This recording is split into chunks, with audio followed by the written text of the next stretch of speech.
Good morning students. आज हम +1 class के अंदर हिंदी की जो अपनी कबीरदास जी की प्रथम कविता का पहला भाग हो गया था, आज जो भाग है उसका पहला पैरा पढ़ने जा रहे हैं कि कबीरदास जी ने इस संसार को कैसा दिखावटी बताया, कैसा धर्म के बारे में बताया है। इसमें कवि अपनी कविता का नाम है संतो देखत जगत बुराया। बुराया माने पागल हो जाना। तो कबीरदास जी इस कविता में कहना चाहते हैं, संतो देखत जगत बुराया, हे साधु हे संतो, यानी आम जनता को और अपने पास जो साधु लोग हैं उनको संबोधित करते हुए कबीरदास जी कहना चाहता है बुराया ना, यानी पागल हो जाना। हे संतो, देखो जो इस संसार के लोग हैं वो पागल हो गए हैं। कहने का मतलब है कि वो वास्तविक भगवान को छोड़कर, क्योंकि कबीरदास जी हैं ये इनके जो भगवान निर्गुण है, इनके भगवान की कोई रंग रूप या आकार नहीं है, इसलिए इन्होंने भगवान का वास्तविक रूप आत्मा में बताया है। तो हम ये कह सकते हैं कि कबीरदास जी इस लाइन में ये कहना चाह रहे हैं कि भी इस संसार के अंदर जो लोग हैं वो एक तरह से पागल हो गए हैं। साच कहो तो मारन धावे, झूठ कहे झूठ जग बतियाना, यानी साच माने सच, कहा हो माने कहा, तो मारन यानी मारने को, धावे माने दौड़ते हैं। यानी इस संसार के लोगों को यदि मैं सच बताऊं या सच के बारे में बताऊं तो वो दौड़ने के लिए आते हैं या मारने के लिए दौड़ते हैं। झूठ जग बतियाना, अगर झूठ बताऊं,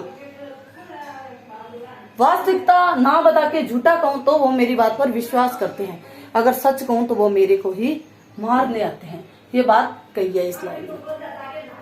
नेमी देखा धर्मी देखा, प्रात करे सनाना, यानी नेमी यानी नियमों को मानने वाला मैंने देखा है, बहुत सारे नियमों को मानते हैं और धर्म के अलग अलग प्रकार करते हैं। कोई पूजा करता है, कोई मूर्ति पूजा करता है, कोई व्रत करता है। भी नेमी देखा, धर्म को मानने वाले देखे, धर्म के अलग अलग प्रकार देखे और बहुत सारे नियमों को, जैसे प्रातः करे स्नाना, और जो उन नियमों से हैं कि कुछ लोग प्रातः जल्दी उठ जाते हैं, गंगा किनारे जाके स्नान करते हैं, कोई नदी में जाके अपने नियम करते हैं, यानी कि सुबह उठ के कर्मकांड करते हैं, स्नान वगैरह करते हैं, बहुत सारे नियमों को अपनाते हैं और धर्म को भी अपनाते हैं।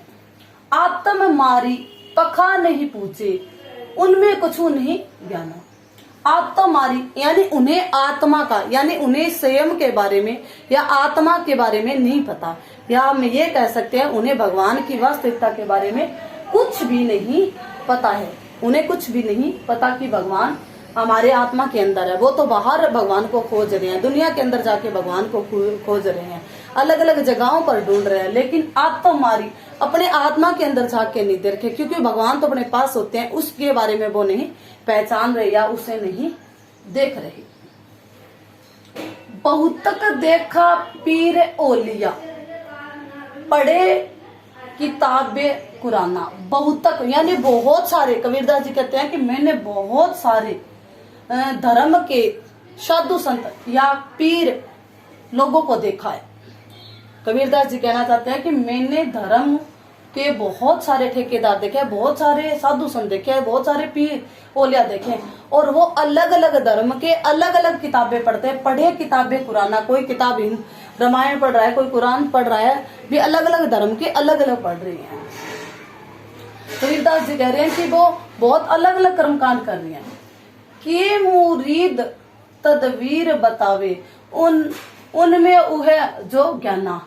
के मुरीद होता है शिष्य, तदवीर एक तरह से नियमों का या उपाय करने वाला बताए, यानी कि जो ये पाखंड करने वाले हैं साधु संत है, वो अपने ही शिष्य को उनके कष्टों को दूर करने के लिए अलग अलग नियम बताते हैं, या ये कह सकते हैं कि भगवान को पाने के लिए अलग अलग नियम बताते हैं।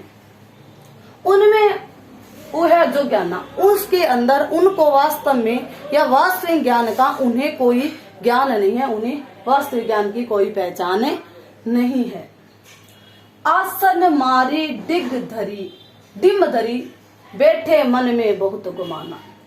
और ऐसे लोग हैं जो दिखावट कर रहे हैं, जो दिखावटी है, वो क्या करते हैं, आसन को पहले अपने आसन को बिछा लेते हैं, आसन पर बैठ जाते हैं, मारी डिग यानी चौकड़ी मारकर या समाधि की मुद्रा के अंदर बैठ जाते हैं।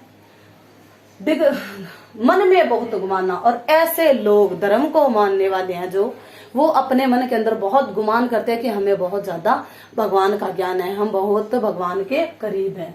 वो लोग आसन के ऊपर बैठ जाते हैं चौकड़ी मारकर और लोगों को दिखावा करते हैं कि हमें भगवान का वास्तविक ज्ञान है या हमें भगवान के बारे में बहुत नॉलेज है। पीपर पाथर पूजन लागे तीर्थ गर्भ बुलाना। पीपर यानी पेड़ पौधों को, पीपल के पेड़ को पूज रहे हैं। पाथर यानी पत्थर की मूर्तियां या पत्थर को पूज रहे हैं, पूजने लग गया। तीर्थ गर्भ बुलाना यानी अलग अलग कर्म का, कोई व्रत कर रहा है, कोई तीर्थों पर जा रहा है, कोई पीपल को पूज रहा है, कोई पत्थर को पूज रहा है, अलग अलग कर्म कांड कर रहे हैं। और कहने का मतलब है कि वो वास्तविक भगवान को तो बुला बैठे हैं और इस दिखावट के अंदर, पाखंड के अंदर चले गए। वो पीपर पाथर ये अलग अलग चीजें पूज रही हैं। टोपी पहरे माला पहरे, टोपी को पहने हुए हैं उन्होंने, अलग अलग धर्म के लोगों ने अलग अलग टोपी पहनी हुई है, माला पहन रखी है और छाप तिलक अनुमाना, और अपने अपने धर्म के अकॉर्डिंग अनुसार उन्होंने अपनी अपनी छाप बनाई हुई है। यहाँ तक अपनी कविता हुई कंप्लीट। धन्यवाद।